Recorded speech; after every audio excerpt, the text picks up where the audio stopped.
Bueno, vamos a iniciar con las preguntas acá. Gracias. Gracias. Buenos días, presidenta. Preguntar sobre este tema. Primeramente, la semana pasada usted mencionó que ya había denuncias penales ante la Fiscalía General de la República por el tema de corrupción dentro del Infonavit. ¿Cuáles son estas denuncias? ¿Contra qué empresas o despachos está dirigida? En la mayoría de los casos es para quien resulte responsable, dado que en algunos casos se presume el nombre de alguna persona que estuvo involucrada, pero queremos que la Fiscalía General de la República haga la investigación. Entonces se siguen presentando denuncias penales. En algunos casos hay nombres que se le dan a la Fiscalía y en otros pues que revisen integralmente quiénes son los responsables frente a estos fraudes para las y los trabajadores afiliados al Infonavit. Presidente, en un segundo tema, ¿tiene ya el número de personas mexicanas que han sido repatriadas al país de extranjeros? Y con este contexto de Colombia, ¿cuál es su postura, presidenta? Sabemos que tiene una reunión esta semana o está convocado la CELAC. ¿Tienen una estrategia a nivel Latinoamérica para responder a las nuevas medidas de Estados Unidos? ¿Y cuáles serán las que determinará nuestro país? ¿Se aceptarán todos los aviones de repatriados o cómo será, presidenta? Gracias. Primero, del 20 al 26 de enero se han recibido 4,094 personas, la gran mayoría de ellos mexicanos y mexicanas. Nosotros tenemos, como lo mencioné desde hace unos días, creo que el 21 o 22 de enero, a partir de la llamada telefónica que hubo entre el secretario de Estado, Marco Rubio, de Estados Unidos, y el canciller Juan Ramón de la Fuente, tenemos un grupo de trabajo que está trabajando sobre los temas de migración y esperamos que este grupo se amplíe a otros temas que consideramos importantes con el gobierno de Estados Unidos. En el tema de migración hubo ya varias reuniones entre la organización de Estados Unidos que se llama CBP, que tiene que ver con migración y aduanas, y Migración de México, en donde estuvo presente Relaciones Exteriores y la Subsecretaría de Derechos Humanos de la Secretaría de Gobernación. Han sido reuniones a distancia y en estas pues hay acuerdos, conciliaciones, digamos. Algo muy importante es que esto no es nuevo para México, esto es muy importante. México tiene una historia de repatriación muy importante de relación con Estados Unidos. La tuvieron presidentes del pasado y la tuvo también el presidente Andrés Manuel López Obrador, en primer lugar con la administración Trump y después con la administración Biden. Entonces hay mecanismos de coordinación que existen desde hace mucho tiempo. Nosotros, ¿qué hicimos? Nos preparamos con los centros de atención, particularmente en la frontera norte, que ya algunos de ellos ya están listos y otros están ya por terminarse. Son centros de atención en donde recibimos a nuestros connacionales, a los mexicanos y mexicanas que son deportados por Estados Unidos y que nosotros los recibimos, como he dicho, con el programa México Te Abraza. También hay otras oficinas que están desde hace tiempo en aeropuertos de nuestro país. Por ejemplo, el Aeropuerto Internacional Felipe Ángeles tiene un programa que en el periodo del presidente López Obrador se llamó PRIM, que coordinaba la canciller Alicia Bárcenas, en donde también se recibía a mexicanos y ahí se les daba oportunidad de empleo, apoyos diversos para poderse integrar. Entonces, este es un trabajo que tenemos en diálogo con el gobierno de Estados Unidos y es algo que en México pues tiene ya muchos años que se hace. ¿Qué pedimos nosotros? Respeto a los derechos humanos. La Cancillería y Migración tienen un esquema por si hay alguna violación a los derechos humanos de los mexicanos que llegan a nuestro país, pues se hacen distintos esquemas, desde una queja a CBP o a otras organizaciones que se dedican a este tema en los Estados Unidos, o incluso denuncias que se presentan en los tribunales de Estados Unidos frente a una violación de derechos humanos. Algunas de ellas se han ganado. Entonces, es una relación permanente que se tiene, y en nuestro caso, pues tenemos esta relación que se estableció a partir de esta llamada que se hizo entre el secretario de Estado de Estados Unidos y el canciller Juan Ramón de la Fuente. Presidenta, y entonces, ¿no han aumentado o sí han aumentado las deportaciones de mexicanos al país en esta última semana? ¿Es verdad que hubo 4 envíos de aviones este fin de semana? Son 4 aviones, pero ha habido otras ocasiones en nuestro país que se han recibido 4 aviones civiles que llegaron al Aeropuerto Internacional Felipe Ángeles. ¿Y los casos se mantienen de deportaciones o se han aumentado? Hasta ahora no ha habido un incremento sustantivo, unos días que disminuyó con la entrada del presidente Trump, pero si lo tomamos por semana es un número que en otras ocasiones ha tenido nuestro país. Presidenta, nada más para cerrar ese tema y rápidamente a otro, ¿usted participará en la reunión de la CELAC de este jueves? Sí, están llamando a una reunión de la CELAC. Nos parece bien que se haya llegado al final a un acuerdo entre el gobierno de Colombia y el gobierno de Estados Unidos. A nadie no es buena pues ni las tarifas ni otros mecanismos.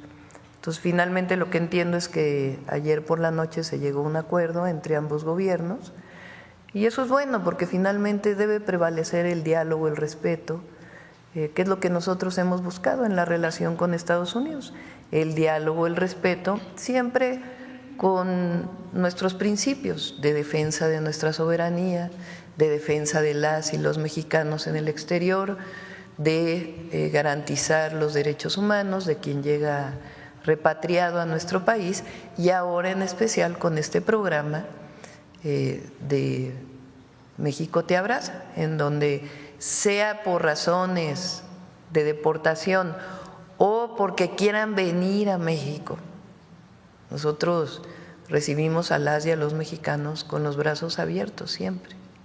Presidenta. Y además también lo que anunciamos aquí, que están todos los consulados de México con este apoyo permanente para apoyar en asuntos jurídicos y de otro tipo a nuestros connacionales. Presidenta. Permítame un momento. Presidenta, perdón, no me presenté, Angélica Guerrero del financiero Bloomberg. Y ya por último, ayer marcharon en Sinaloa por el regreso de la paz a ese estado, incluso también pidieron la destitución del gobernador. ¿Qué es lo que usted opina, Presidenta, al respecto? Pues estamos trabajando en Sinaloa. Hay que decir y recordar las razones por las cuales se desató esta ola lamentable de violencia en Sinaloa. Hay que recordarla, y en su momento, cuando haya la posibilidad pues de que se asiente bien el gobierno del presidente Trump y que tengamos una relación más fluida, pues vamos a seguir insistiendo en esta explicación de cómo fue que se dio esta detención en nuestro país, que es el origen de esta ola de violencia. Y decirle al pueblo de Sinaloa que estamos trabajando todos los días, que sabemos y lamentamos la situación que están viviendo, pero que no solo es una preocupación, es una ocupación permanente. Llegaron más refuerzos a Sinaloa y estamos trabajando todos los días para construir la paz en Sinaloa, desde la garantía de la atención a las causas hasta la cero impunidad. Sobre el tema de la vigilancia y la presencia permanente, protegiendo a las familias de Sinaloa. Sobre el tema del gobernador, Presidenta, lo continúa pues nosotros nuestra labor es ayudar como gobierno federal a proteger a las familias de Sinaloa. Ese es nuestro trabajo, nuestra labor. Había ahí algunas columnas como si fuera como antes, en donde la presidenta decidía a quién ponía, a quién quitaba. Esa no es la labor del gobierno federal. La labor del gobierno federal es apoyar a las familias de todo el país, construyendo la paz. Mañana vamos a dar el informe de seguridad con mucha responsabilidad de cómo cuáles son los resultados de estos, pues ya prácticamente 4 meses que llevamos al frente del gobierno. Hay una coordinación muy importante de las fuerzas de seguridad, de la atención a las causas que le hemos fortalecido y de la cero impunidad, y una coordinación muy importante con la Fiscalía General de la República, que ha sido muy importante en lo que vamos a presentar el día de mañana.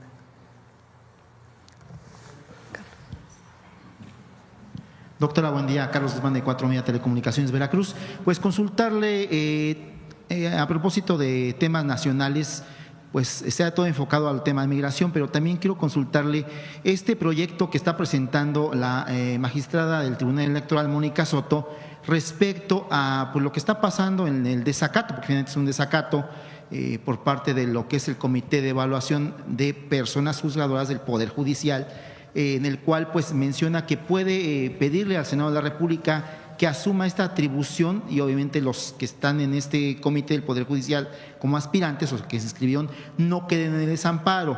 Es preguntarle su opinión sobre esto y sobre la otra opción que está proponiendo, que es una tómbola, hacer una tómbola para que finalmente se decida a los que podrían estar como aspirantes a aparecer en la boleta el próximo 1 de junio, doctor. Vamos a ponerlo así. ¿Qué pasaría si no sé exactamente cuál es el número de personas que quedaron en el comité del Poder Judicial? A ver si nos pueden informar. Creo que son poco más de 1,000 personas que quedaron en el comité del Poder Judicial. Vamos a repetir nuevamente muy brevemente. La Constitución establece que para definir las personas que van a participar en la elección se definen 3 comités: un comité del Ejecutivo, un comité del Legislativo y un comité del Poder Judicial. Los 3 poderes a tiempo presentamos a nuestros comités, se hicieron la apertura de las convocatorias, se inscribieron y los 3 iban caminando muy bien. De pronto el Comité del Poder Judicial dijo: yo ya no puedo porque según estas hay amparos que impiden que yo pueda continuar con esta selección. Entonces pararon los trabajos. Nosotros pues públicamente dijimos: tiene que definir el Tribunal Electoral. ¿Por qué el Tribunal Electoral y no la propia Corte? Porque es un proceso electoral, y en procesos electorales la última palabra la tiene la Sala Superior del Tribunal Electoral de la Federación. Eso lo establece la Constitución. Entonces, ¿qué pasaría si estas 1,000 personas, supongamos, no sé exactamente cuántas, a ver si me lo dan, si este número, fueron las que se inscribieron, pero creo que ya había habido un proceso inicial, pero bueno, supongamos que son 3,000. ¿Qué pasaría si estas 3,000 no pueden participar? Pues de inicio hay personas afectadas por el proceso. Entonces el proceso pues seguiría con personas que no se garantizaron sus derechos de participar en una elección. ¿Y eso a qué nos lleva? Pues que es una decisión de la Corte, como lo han venido haciendo, para que hubiera un esquema en donde se pudiera impugnar la elección de jueces, magistrados y ministros. Es un mecanismo para poner en duda la elección desde mi punto de vista. Entonces me parece muy bien que el Tribunal Electoral diga cómo salvaguardamos los derechos de estas personas que están participando, que decidieron participar e inscribirse en el Poder Judicial. La Constitución dice que es hasta el 31 de enero, establece la fecha, la Constitución, para poder tener los nombres de las personas que van a participar en la elección. Entonces, me parece muy bien que el Tribunal Electoral diga, bueno, si la Corte no quiere, pues que se vaya al Legislativo o al Ejecutivo, y al Legislativo un mecanismo que permita que se salvaguarden los derechos de las personas que se inscribieron en el Poder Judicial y que después no tengan un pretexto para decir que la elección no fue correcta o que tuvo algún problema. Entonces la Corte nuevamente quiere impedir la elección, pero la elección se va a llevar a cabo. Y qué bueno que el Tribunal Electoral está dando salidas para que se salvaguarden los derechos de quienes se inscribieron en el Poder Judicial. Pero la elección va a seguir porque es una decisión del pueblo de México. Que en México se elija el Poder Judicial por voto popular. Y ya el Instituto Nacional Electoral va muy avanzado en el proceso organizativo. Ahora quiso poner la Corte esto que desde el principio no he estado de acuerdo, pero pues qué bueno que el tribunal esté dando una salida. Ah, sí, son 3,805. Sí, es por el corte que quedó, quedan como de 6,000 y fracción la primera inscripción que se hizo, y se hizo un corte, justamente son 3,000 pues personas. son pocos días, pero pues que sea a partir de una decisión del Tribunal Electoral, está muy bien. Aprovechando que está por aquí el titular del Infonavit y temas de cuestión legislativa, el próximo 1 de febrero comienza lo que es el periodo ordinario, tanto en Senado como en Cámara. Sacó el tema de la ley del Infonavit, es preguntarle, consultarle, ¿usted pediría a lo que es el Congreso de la Unión en lo general de que se resuelva este tema del Infonavit antes de que finalice febrero, viendo lo que presentaba el titular del Infonavit? Y el otro, usted hacía un video ayer sobre el tema del maíz transgénico, de esta iniciativa que ya propuso, si no mal recuerdo, por ahí nos dijeron que fue a Cámara, no sí, a Senado, que nos precise si también buscaría que se aprobaran estas dos en el mes de febrero o serían hasta marzo, doctor. Hay muchas leyes que vamos a presentar. Reforma constitucional, la del maíz transgénico, es decir, es muy sencilla la redacción del cambio en el artículo 4 y el 27 y establece claramente que el maíz es un elemento de identidad nacional y que no deben sembrarse en nuestro país maíz transgénico y que debe procurarse la agroecología, es decir, procurar que poco a poco se vaya disminuyendo el uso de químicos en la siembra de maíz. Entonces, esto es la propuesta del 4 y del 27, que el Estado garantice que esto sea así. Esa es la propuesta del maíz transgénico o de la prohibición del maíz transgénico.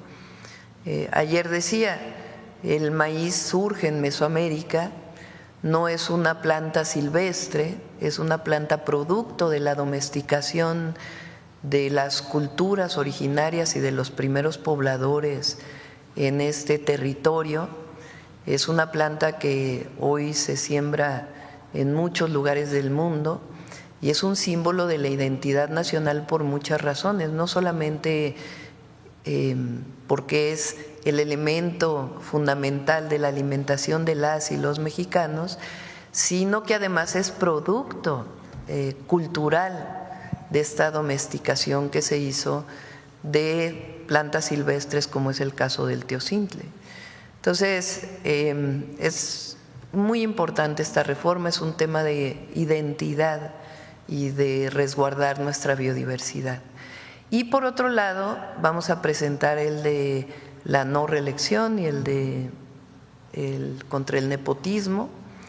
En casos de reformas constitucionales, hay ahí algunas otras que tienen que ver con el tema de simplificación de trámites, también de reforma constitucional, y luego vienen muchísimas leyes secundarias. El miércoles vamos a presentar aquí las leyes secundarias en materia energética, producto del cambio en el 27 constitucional.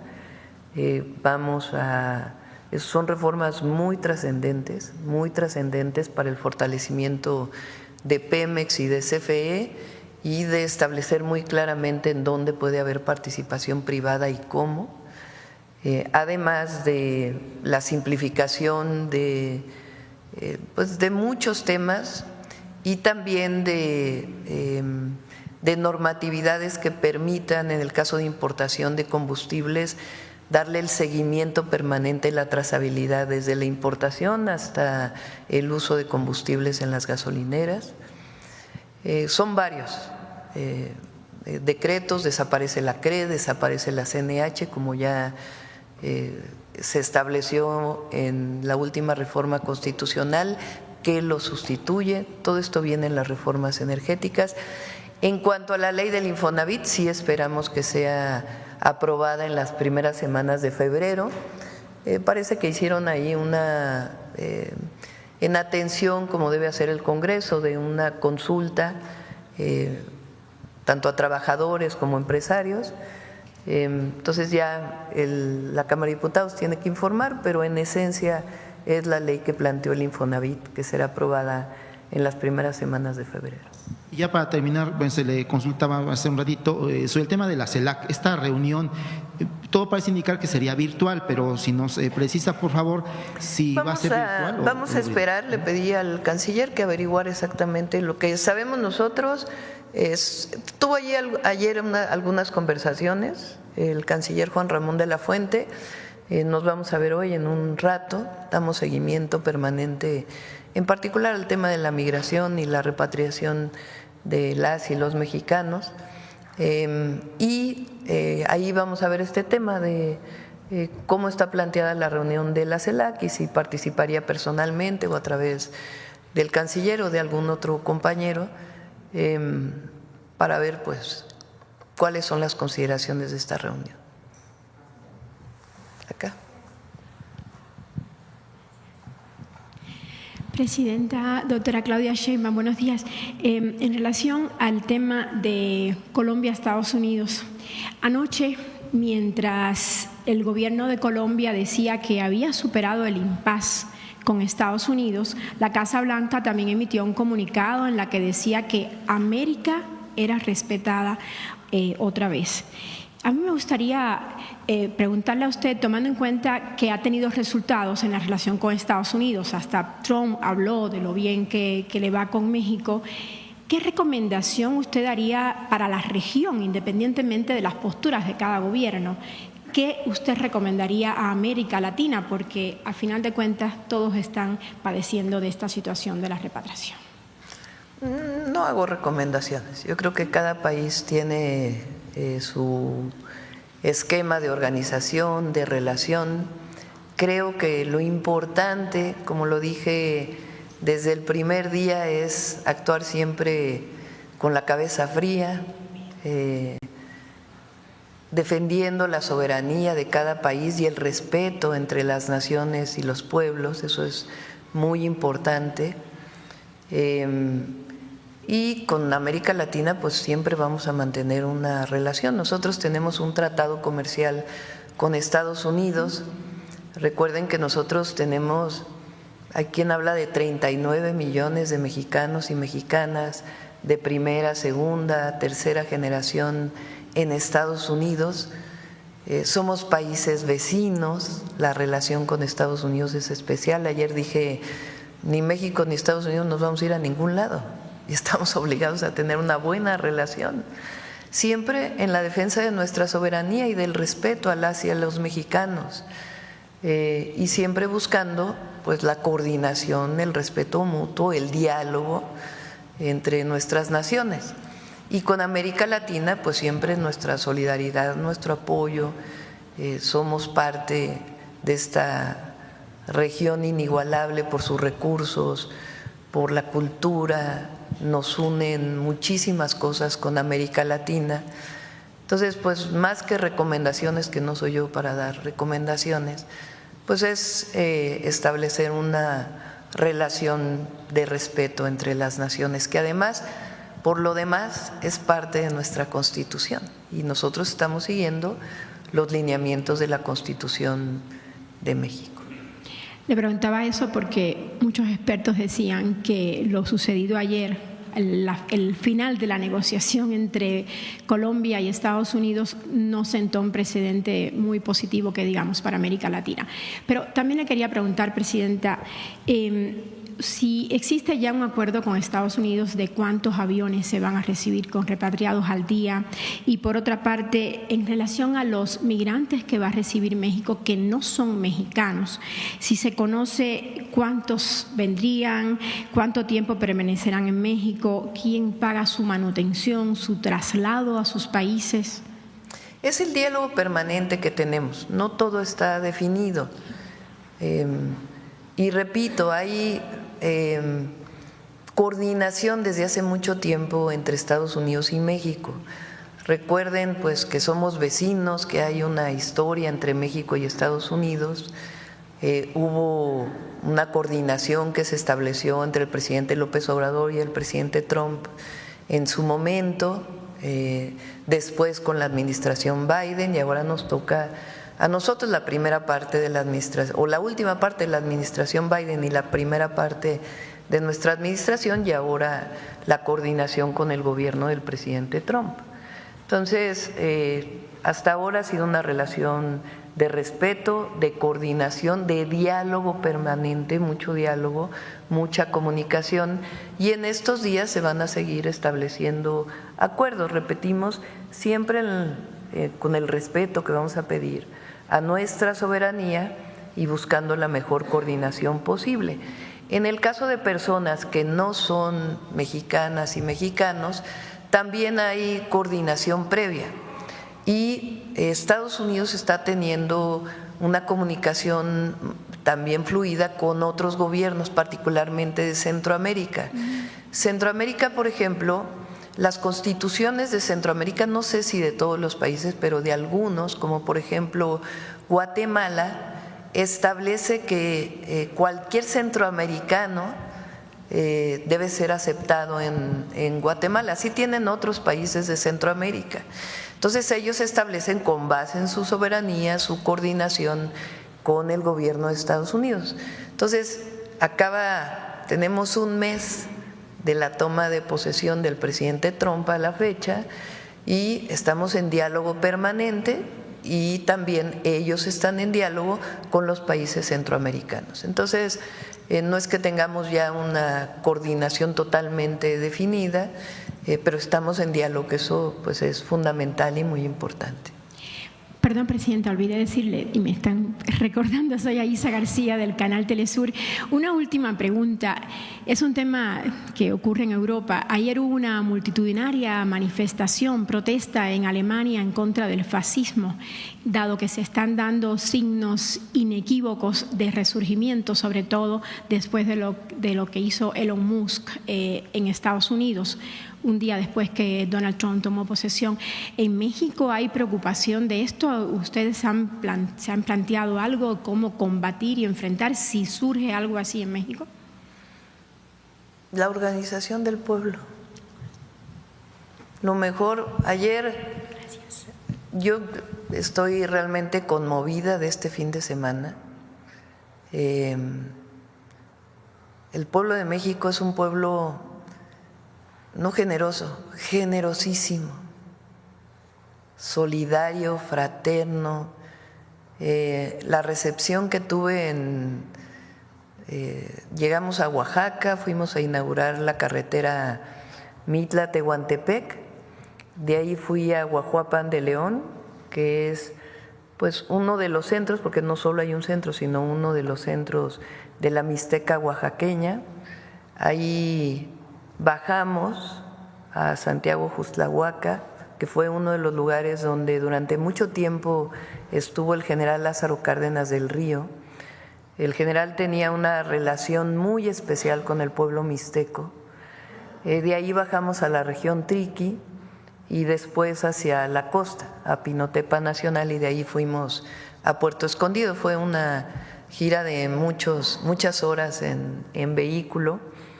Mi interés mucho era ver los caminos, porque nos han hablado pues del mal estado de los caminos, y comprometerme. Además, hablamos, lo dije en los 100 puntos, pero hablamos de digamos, reinstalar la comisión del Balsas que coordinó el general Lázaro Cárdenas del Río, y ahora le llamamos Plan General Lázaro Cárdenas del Río, que tiene a Michoacán, Guerrero, Oaxaca y una parte del Estado de México y Puebla. Es una región muy grande, pero vamos a iniciar particularmente con la Mixteca oaxaqueña, la Mixteca poblana, que tuve la oportunidad de estar allí el fin de semana anterior, y la Mixteca de Guerrero, que también tuve oportunidad de estar el fin de semana anterior. La idea es hacer un programa integral porque es una zona que vive todavía con mucha pobreza, aunque evidentemente se han mejorado sus condiciones de vida, y es un programa integral que tiene que ver con infraestructura de caminos, infraestructura de escuelas, de centros de salud, apoyo a las mujeres artesanas, agua también. Entonces es un programa de infraestructura importante y además de apoyo a las comunidades y el reconocimiento pues obviamente de los pueblos originarios. Lo digo todo esto porque la recepción que tuve fue algo conmovedor.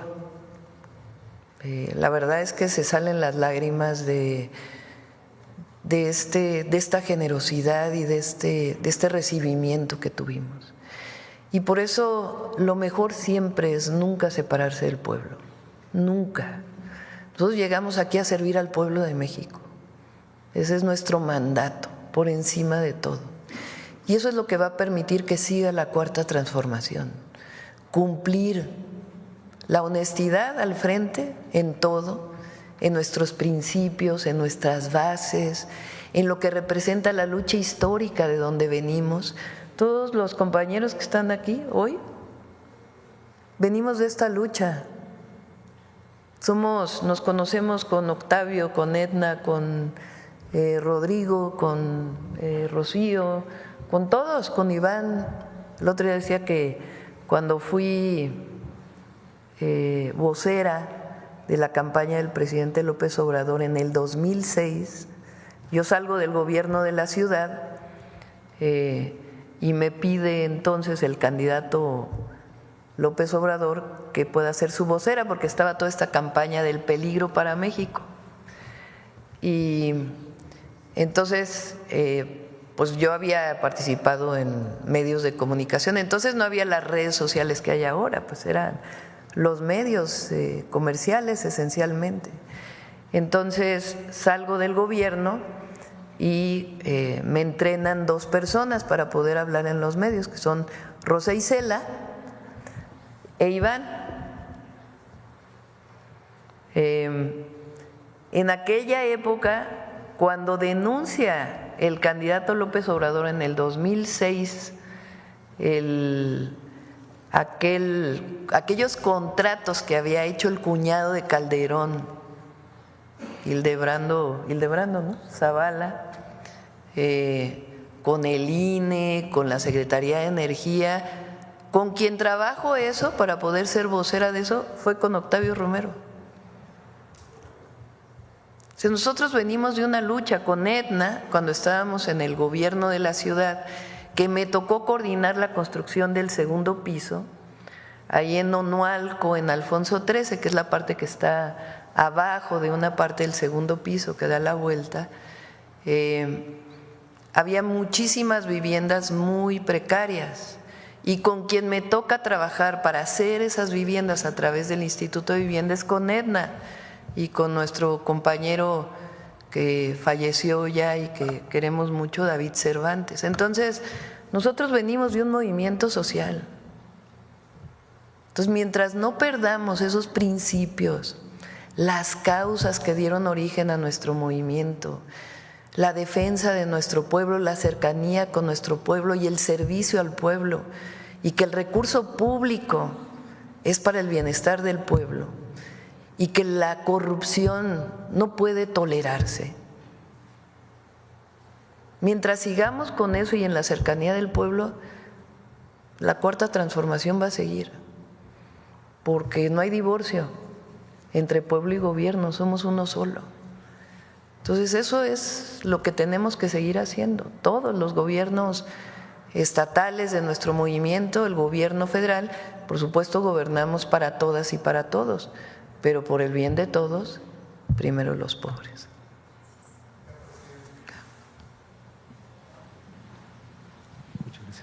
Presidente, ¿qué tal? Muchas gracias. Luis Fernando Salas de Astillero Informa. Sobre estos 4 aviones que recibió nuestro país, el presidente Gustavo Petro se negó a aceptar 2 aviones, al parecer porque sus connacionales habían recibido pues muy malos tratos indignantes y declaraciones a las que también se sumó el gobierno de Brasil. Preguntarle, en estos 4 aviones, ¿usted ha tenido conocimiento sobre si también hubo un maltrato hacia los migrantes, algo por el estilo? Por eso comenté que es un procedimiento que se tiene desde hace tiempo y además se fortaleció con el presidente López Obrador y nosotros seguimos con ese procedimiento.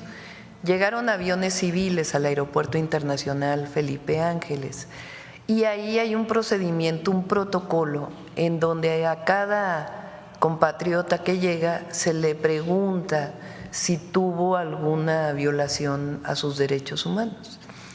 En caso de que ellos digan que sí, Migración tiene un esquema en donde sea que presenta solamente una queja directamente a las organizaciones de Estados Unidos o de plano si hay una violación mayor se presenta una denuncia en los tribunales de Estados Unidos y se han ganado casos.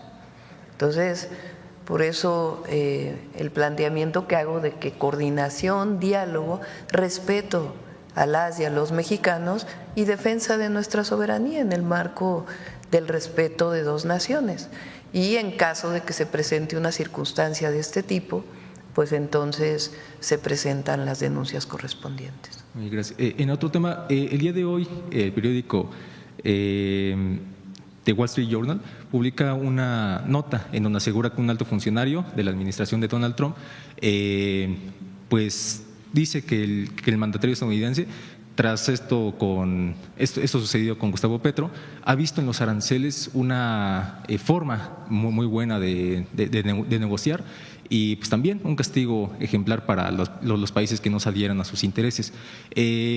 Más allá de estas conversaciones que ha tenido el canciller con Marco Rubio en materia migratoria, no sé si ha tenido una comunicación eficaz en materia comercial, arancelaria, algo que nos pueda compartir al respecto sobre su equipo y el equipo estadounidense, presidente. En todos los temas vamos a tener conversaciones, en todos, y por eso me he referido a que nosotros revisamos los decretos que se firmaron y a partir de ahí pues las consecuencias o la coordinación que podamos establecer. Entonces, en todos los temas hay conversación. Evidentemente, en el tema comercial, pues tenemos un tratado hasta ahora, y es muy importante por eso los decretos. En el decreto que firma el presidente Trump, establece que inicia su consulta para la revisión del tratado que vamos a tener en el 2026, y ahí también hay un apartado que dice que la Secretaría de Comercio podría tomar medidas en casos de que no haya acuerdos con temas como el tráfico de drogas u otros temas. Y nosotros, ¿qué buscamos? Que en el marco de nuestra soberanía, del respeto y del respeto a nuestros connacionales, podamos llegar a acuerdo en todos los temas. Coordinación. Gracias, presidenta. Y solo por último, sobre el Instituto Nacional de Migración, preguntarle por qué no se ha dado este relevo entre Garduño y Sergio Salomón Céspedes, porque pues ha habido muchas críticas acerca de que este funcionario siga al frente de este instituto. Es un periodo de transición, estarán de acuerdo, porque es un tema muy delicado hoy el de la migración, y hay una experiencia en los equipos. Entonces, no queremos que la buena experiencia, obviamente cuando hay malas experiencias, pues tienen que sancionarse, pero no queremos que en este momento tan importante, en donde la migración es un tema fundamental con Estados Unidos, pues que haya una falta de coordinación con el nuevo equipo. Entonces, por eso decidimos que hubiera un periodo de transición largo donde pues se conozcan todos los procesos, y al mismo tiempo estamos trabajando en una mejora integral de migración. Migración ve desde los temas de repatriación, ve los temas de los mexicanos, los extranjeros que viven en México y todos sus procesos administrativos y legales, ve muchos temas migración. Entonces nosotros queremos incluso agilizar todos los trámites en los aeropuertos de México para cuando llegan extranjeros y nacionales, que son quienes atienden, es migración, pues queremos que se agilicen esos procesos. Entonces estamos haciendo una revisión en general del instituto, cómo podemos mejorar las distintas áreas. Ahora nos toca en este momento pues la relación con Estados Unidos, donde es uno de los temas centrales.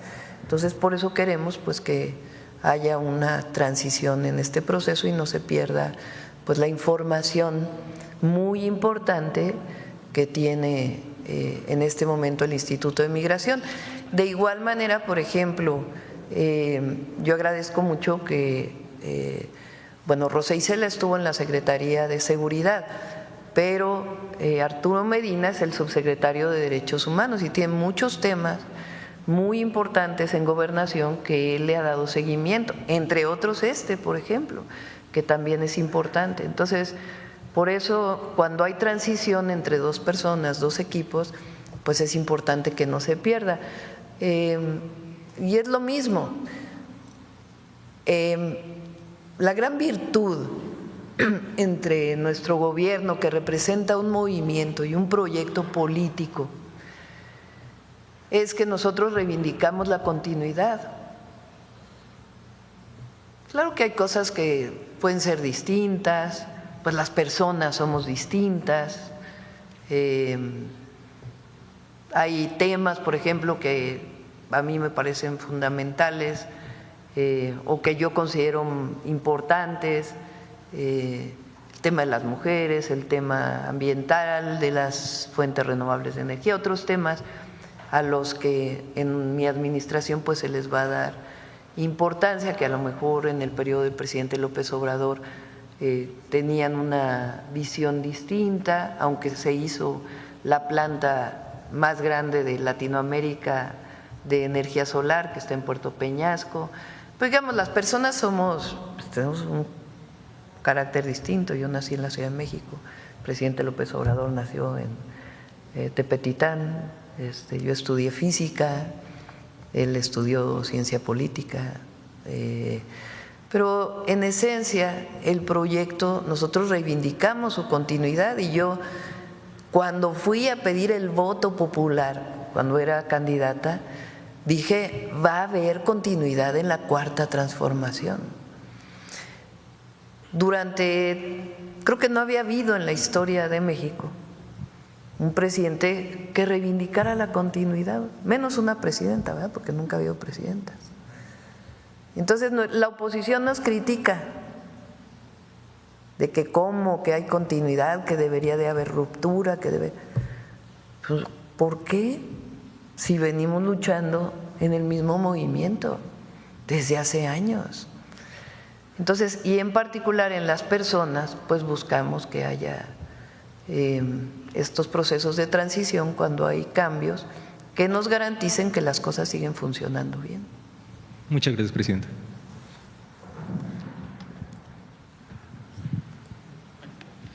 Ya nos vamos a ir porque ya son 9:20. Sí, buen día, presidenta. Manuel Pedrero, Reporteros MX. Presidenta, en esta lucha contra el narcotráfico, pues también es muy importante vencer el tema de la narcocultura. Y esa guerra cultural pues se está disputando en estos momentos no solamente en México, sino también en el mundo. Hace poco usted mencionaba una convocatoria para que en vez de narcocorridos jóvenes escribieran corridos acerca de la vida, la felicidad y demás. Y me parece que llega en un momento bastante interesante estos productos audiovisuales europeos que retratan de una manera bastante fofa y sosa la perspectiva que vive México.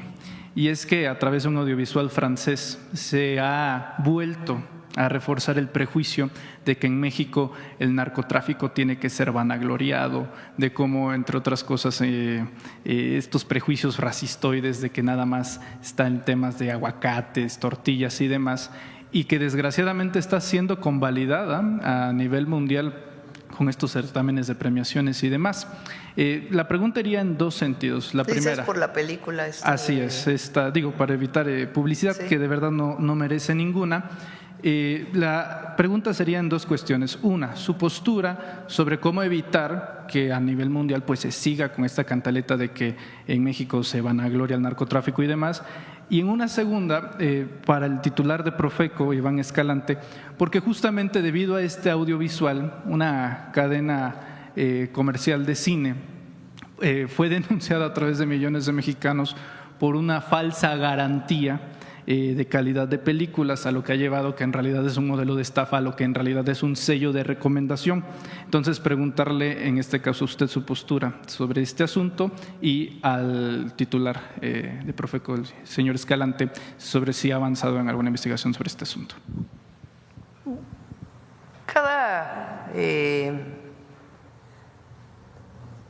Digamos, cuando hay una premiación de una película pues depende del comité que va a premiar, ¿no? Nosotros no creemos en la censura, creemos en la libertad de expresión, pero al mismo tiempo nos corresponde, y además está ocurriendo, el reconocimiento de México por su historia, su cultura, sus tradiciones. Miren, el turismo, lo dijo Josefina, nuestra secretaria de Turismo, 2024 tuvo, ¿qué? 8% más, ¿no?, de turismo. México, comparado con 2023. El aeropuerto de Tulum sobrepasó todas las expectativas. El AIFA está funcionando muy bien. El Tren Maya, aquí lo presentamos.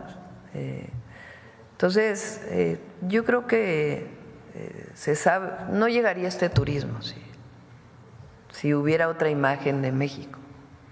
Entonces, a nosotros lo que nos corresponde es seguir promoviendo, sin aquellos gastos que se hacían, a México como lo que somos, una potencia cultural. Entonces, lo vamos a seguir haciendo y hay mucho orgullo en el pueblo de México hoy, mucho. Siempre México, las y los mexicanos siempre hemos tenido mucho orgullo de nuestra nacionalidad, de lo que somos. Nuestros hermanos allá del otro lado de la frontera guardan muchos valores y orgullo de ser mexicanos y mexicanas, y en México no se diga, pero ahora, gracias a la Cuarta Transformación y a los 6 años del presidente López Obrador, y nosotros pretendemos seguirlo haciendo, el pueblo de México está empoderado. Yo decía que hay una parte ahí en el libro de Gracias del presidente, en el capítulo del humanismo mexicano, donde dice que Juárez, cuando la intervención francesa, ustedes conocen ahí un libro muy bueno de Taibo, de Paco Taibo II, que se llama… No, el de La carreta de Juárez, ahora me olvidé del nombre. Que ustedes saben que Juárez llevaba en su carreta, decían, lleva un tesoro, pues sí, llevaba los documentos de la República. Y el presidente López Obrador en el capítulo, a ver si lo leemos aquí un día, dice, era más que eso, era la dignidad lo que iba en esa carreta. Y yo estoy convencida, porque lo veo, lo vivo y los vivimos todos, que lo que se le devolvió al pueblo de México con la Cuarta Transformación es su dignidad. Y esa ya no se la quita a nadie, nadie. Bueno, vamos con el cierre de el día de hoy. ¿Qué decías del Infonavit? De Profeco. ¿Quieres contestar? Muchas gracias, con su permiso, Presidenta. Sí, el jueves en la noche identificamos en redes sociales varias quejas sobre que esta cadena de cines no estaba aplicando la garantía.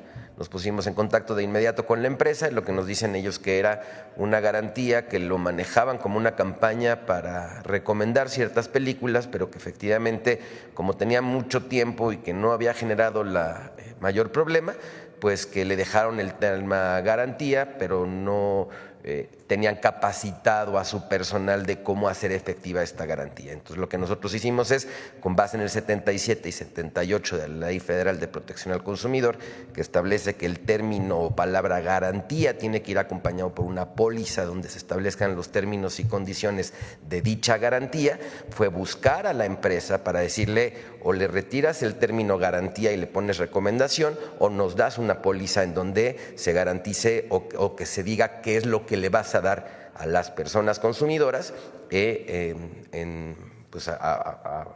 para soportar dicho fraseo. Entonces, lo que hicieron fue, nos reportaron, nos entregaron ya los términos y condiciones de esto, ya está exhibido en todos los cines, y lo que inmediatamente hicimos fue mandar un llamado a todas las personas consumidoras para quienes se sintieran que no estaban recibiendo la atribución que determina la ley, nos buscaran para iniciar un proceso de conciliación. Pero la empresa ya tiene publicadas los términos y las condiciones de su garantía. Muchas gracias, presidente.